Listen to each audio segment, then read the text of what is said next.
3.5 शक्तिपीठापैकी एक शक्तिपीठ असलेल्या करवीर निवासिनी श्री अंबाबाई मंदिरामध्ये शारदीय नवरात्रोत्सवाची तयारी जोरदार सुरू आहे।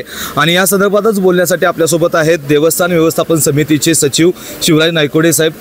साहेब, काय सांगाल? शारदीय नवरात्रोत्सव अवघ्या काही दिवसांवर आलेला आहे आणि मंदिर परिसरामध्ये ज्या काही तयारी आपल्या समितीकडून असतील कशा पद्धतीने सुरू आहेत? यावेळी प्रामुख्याने नवरात्राचे 11 दिवस असल्यामुळं आपण त्या पद्धतीनं तयारी केलेली आहे। भाविकांचा ओघ पण जास्त राहणार आहे। या अनुषंगानं आपण भाविकांच्या सुरक्षेसाठी किंवा त्यांना पाण्याची व्यवस्थापन असेल किंवा मेडिकल फॅसिलिटी असेल, ह्या सगळ्याची व्यवस्था नियोजनबद्ध करत आहोत। त्याचबरोबर आपण मंदिराच्या आता स्वच्छता सुरू आहे, रंगरंगोटी पूर्ण झालेली आहे। स्वच्छता 2 दिवसात आज उद्यामध्ये पूर्ण होते। अशा पद्धतीनं आपली सर्व कामं पूर्ण नियोजनाप्रमाणे सुरू आहेत। मंदिरात यावर्षी विकास कामं सुरू असल्यामुळं आपण ती कुठल्या टप्प्यापर्यंत आपल्याला नवरात्रापूर्वी नेता येतील यासाठी जास्तीत जास्त प्रयत्नशील आहोत आणि भाविकांना नवरात्रोत्सवाच्या काळात कुठलीही अडचण त्याच्यामुळे होणार नाही याची दक्षता आपण घेत आहोत।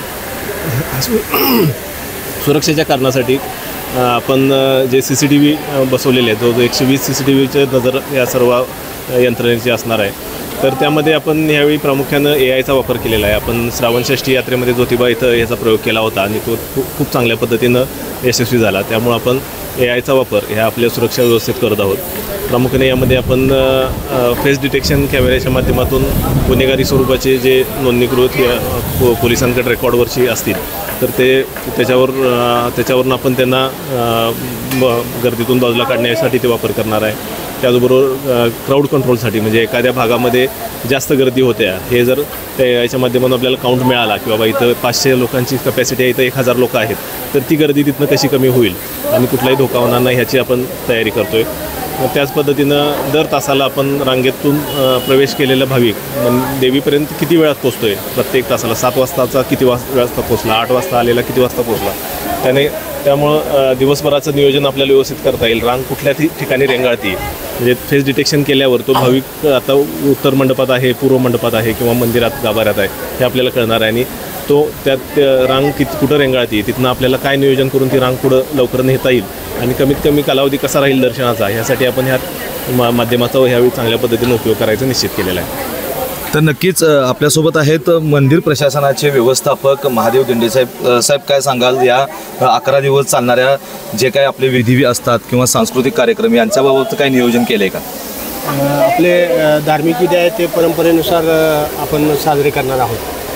त्याची लवकरच आपण एक पत्रिका आपण आज उद्या आपण प्रसिद्ध करणार आहोत।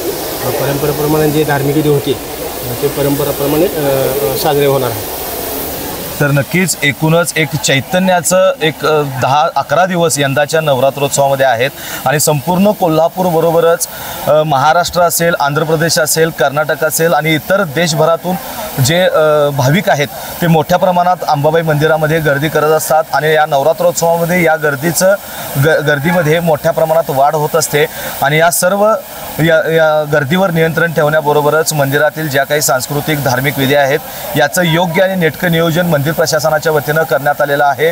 दुसरीकडे यंदा जे श्रावणषष्ठी यात्रामध्ये AI तंत्रज्ञान वापरून सुरक्षा यंत्रणा कार्यान्वित करण्यात आली होती, त्याचप्रमाणे या नवरात्रोत्सवामध्ये देखील अंबाबाई मंदिर परिसरामध्ये AI यंत्रणा सुरक्षा यंत्रणा जी आहे ती कार्यान्वित असणार आहे, जेणेकरून ज्याप्रमाणे सचिव शिवराज नायकोडे साहेब यांनी सांगितलं की या परिसरामध्ये जे फेस डिटेक्शन असतील किंवा गर्दीवर नियंत्रण राखण्याचं काम असेल, या सर्व काम जे आहे ते AI तंत्रज्ञानाच्या माध्यमातून केलं जाणार आहे। आणि आता जवळपास मंदिर परिसराची रंगरंगोटी झालेली आहे, स्वच्छता काही थोडक्यात राहिलेली आहे, ती आता 2 दिवसात पूर्ण होईल आणि संपूर्ण या नवरात्रोत्सवामध्ये कोल्हापूरमध्ये एक चैतन्याचं भक्तिमय वातावरण आपल्याला पाहायला मिळणार आहे। व्हिडिओ जर्नलिस्ट सचिन वारेकरसह मी सद्दाम अली, KK न्यूज कोल्हापूर।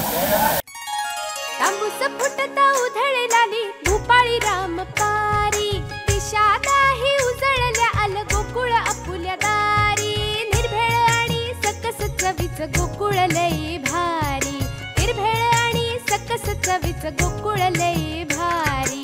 चव आहे कोल्हापुरी, गोकुळ लई भारी।